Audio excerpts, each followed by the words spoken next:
Jacob Reynolds had built his car dealership from the ground up, starting from nothing and turning it into something incredible. What once was a small, humble family business had now grown into a well-known chain of luxury car dealerships spanning across the entire state. But despite all the success, despite the wealth and prestige that came with it, Jacob never let go of the principles that made his company thrive in the first place. Honesty, integrity, and respect for every customer. These values were the foundation of his business. He had always believed that no matter who walked through those showroom doors, whether they were rich or struggling, they all deserved to be treated with the same level of dignity and care. Where are you watching this from today? Let us know in the comments below. But lately, something had been bothering him. Complaints had started to surface. Complaints that didn't sit well with him.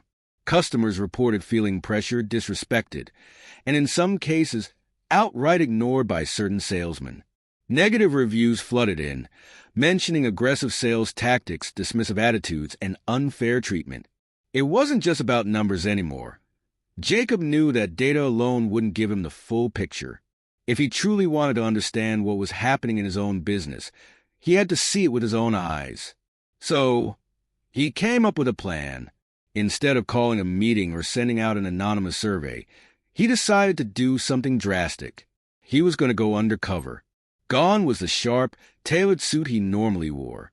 Instead, he dressed down, throwing on a pair of worn-out jeans, an old faded t-shirt, and a baseball cap pulled low over his face. To complete the look, he even let his beard grow out just a little. He wanted to blend in, to experience firsthand how an average customer was treated the moment they walked in off the street.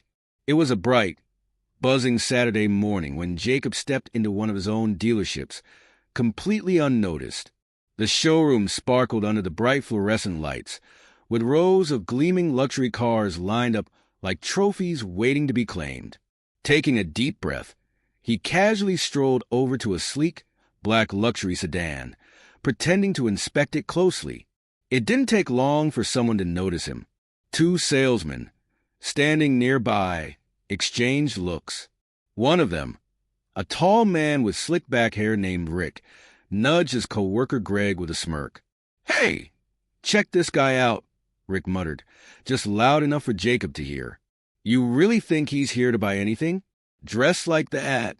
Greg let out a chuckle. "Doubt it," he scoffed. "Probably just another tire kicker. Waste of time, man. Let's not even bother." Jacob felt a pang of frustration. He had expected some level of judgment, but actually hearing it, that was something else entirely. Still, he decided to give them a chance. Turning toward them, he offered a polite smile. "Excuse me," he said. "I'm really interested in this car. Could I get some details on it?" Rick barely even looked at him before replying with an uninterested shrug. "Yeah, sure. It's a luxury sedan. Good mileage. Great features, but honestly, probably out of your price range. We've got some cheaper options in the back. Might be more in your budget."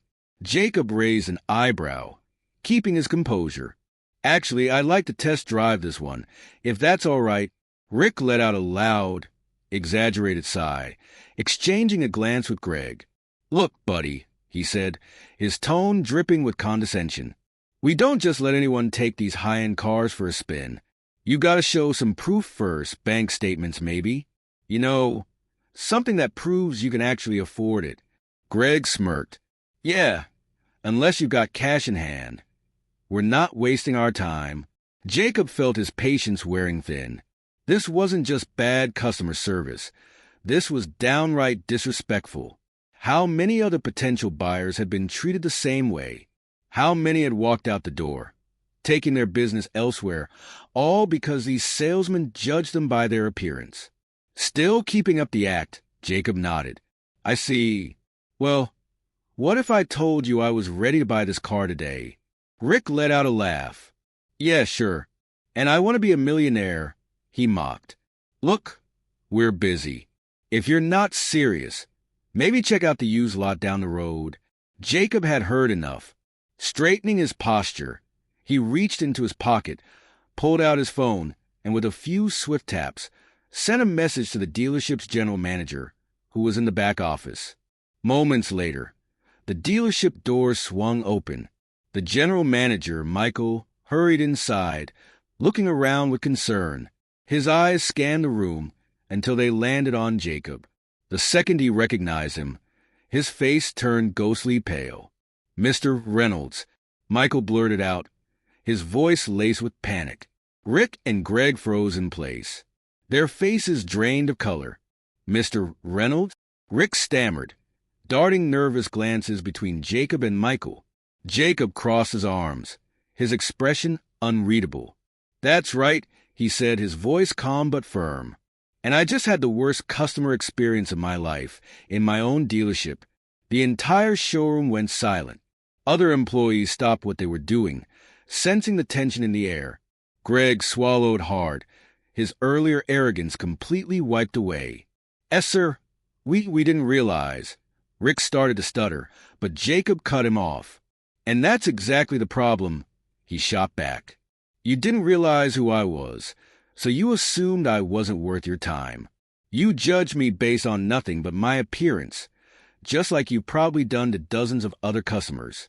Customers who deserved respect, whether they were buying today or just looking around." Michael cleared his throat nervously. "Mr. Reynolds, I assure you, this is not how we train our staff." "Then why is it happening?" Jacob challenged. "This dealership was built on integrity. But these two? They just made it clear that all they care about is the size of a customer's wallet. That is not the kind of business I run." Rick and Greg stood frozen, realizing, too late, that their jobs were slipping right through their fingers. Jacob turned to Michael. "I want them out. Effective immediately." "Of course, sir," Michael replied without hesitation. Rick and Greg opened their mouths to protest, but the damage was already done. Security was already stepping forward, ready to escort them out. Other employees exchanged glances, many secretly relieved to see the toxic salesman finally gone. Once they were out of sight, Jacob turned to the remaining staff. "Let this be a lesson," he said firmly. "Every customer deserves respect, whether they walk in wearing a suit or sneakers, whether they buy a car today or never. They should leave feeling valued.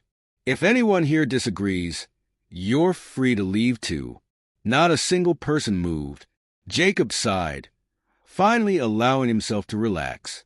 He had come here searching for the truth, and while it had been disappointing, at least now he could fix it. Turning back to the car he had originally been eyeing, he smiled and patted the hood. "Now," he said, glancing around, "let's find a real salesman who actually wants to sell me this car." One of the younger employees, who had been watching in shock, immediately stepped forward. "Mr. Reynolds, I'd be honored to assist you." "That's more like it," Jacob said with a grin. That day, he didn't just drive off in a new car. He left knowing that his business would be better for it. Because respect? It wasn't about the size of a person's wallet. It was about the kind of business you wanted to run. And Jacob, he wanted to run one where everyone mattered. If you enjoyed this story, don't forget to like, comment, and subscribe for more inspiring tales. Let's spread the message of humility, respect, and human connection, because the world could always use a little more of that. Thanks for watching, and have an amazing day.